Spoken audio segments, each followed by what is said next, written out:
Hey, what's up? It's Wes here, aka Seahawks Prime. This is the Seahawks Times, your everything Seahawks channel on YouTube, and we're getting subscribers from all fan bases, Seahawks and other teams alike, as we speak uncandidly about football on this channel, and we have great conversations. The community is growing, and I thank you so much for subscribing and liking the videos. This weekend, Seattle flies out to Detroit to take on the Lions, who are high-flying this year. They've got a great offense, they've got a really good defense, and a really good coaching culture built by Dan Campbell, who I think is a fantastic coach in person, and they really have changed the culture in Detroit to a winning culture.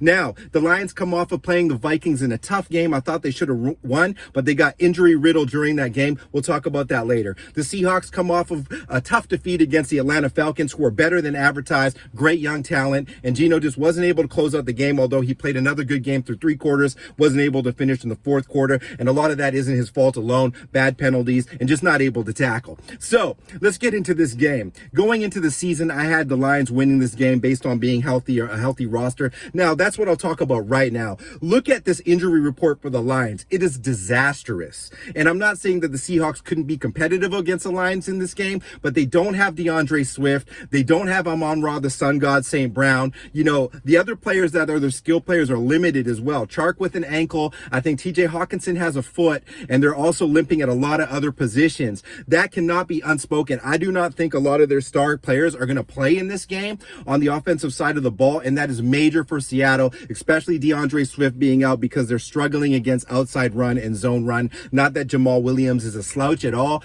but you cannot say that injuries do not matter. But let me run through the whole injury report here. DJ Chark with the ankle, limited practice. D-line John Kaminsky did not practice with a wrist. Jonah Jackson, their guard, did not practice with a finger. St. Brown out, Swift out, we know that. Chris Board, their linebacker, one of their linebackers, limited in practice. TJ Hawkinson limited. Bobby Price limited at the corner. Hawkinson, you know, is a tight end. Frank Ragnow, big time center, limited with a foot. And Josh Reynolds is limited. Now, outside of a quarterback injury to Jared Goff, this team is in shambles right now. I will not downplay that. They have some serviceable players. Reynolds, they got good backup running backs. They got decent, but it's not having your star players who really make that team tick. And I do not think Jared Goff alone with a limping Josh Reynolds is enough to beat the Seattle Seahawks. So I'll just say right now that I do favor Seattle in this game by 6 points. Before coming into this game, if they were flying, I would have the Lions by like an 8.5 spread. But now I'm swinging it to Seattle. Vegas will say 3 to the Lions, and that's probably the correct thing, as Seattle hasn't proven that they can close out games.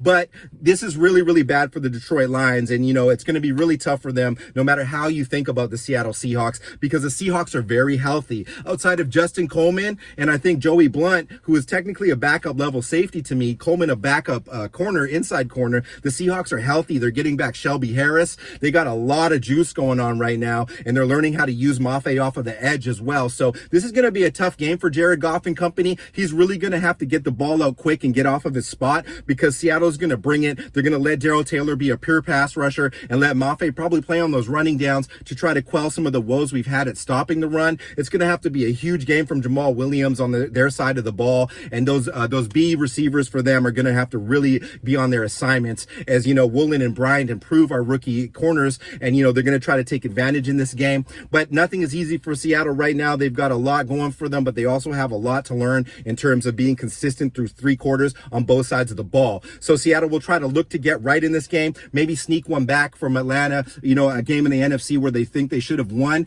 And, you know, shout outs to Atlanta for what they did in that game. But this is going to be a true test for both teams. It really got a lot easier for Seattle. Once again, I'll flash that injury report for the Lions there. It's actually absolutely insane how many of their guys are hurt right now. So let's see if we can get this game here, Seahawks fans. It's going to have to get back to establishing the run. I do not care. We did not run enough against the Atlanta Falcons. We got to do this, even though they have Hutchinson and those guys. You got to remember, Ken Walker III ran for, you know, 5 TDs against Aiden Hutchinson in the Michigan Wolverines last year. Let's try to get a repeat of that, split up the run between Rashad and between Ken, and really establish our dominance there at the line of scrimmage with these young tackles. And maybe let's look at somebody different at guard other than Gabe Jackson, as he's hurt a little bit and hasn't been playing well. But outside of that, you know, it's still a bit of a coin toss game, but the favor really, in my opinion, has kind of swung towards Seattle after I've read this injury report. This is going to be a really cool game to watch, because I do think that both of these teams have a really like aggressive young culture and building, like, you know, the right kind of way, the right type of football teams. teams that kind of play with passion, play with spirit, and just are, overall just kind of trying to be, move towards the future of what the NFL is. And I really, really like that about the Lions. So I give Detroit, Michigan and that whole state a shout out, a really cool, tough place, a lot of history there. And if you're a Seahawks fan, make sure to tune in. Maybe I'll live stream this game. What do you guys think? Should I bring it up live and just, watch it with you guys? That would be a lot of fun. Anyways, give me a like and a subscription if you like the content here. I got so much love for you and content coming this year. It's just been awesome so far, and I really appreciate it. Go Hawks!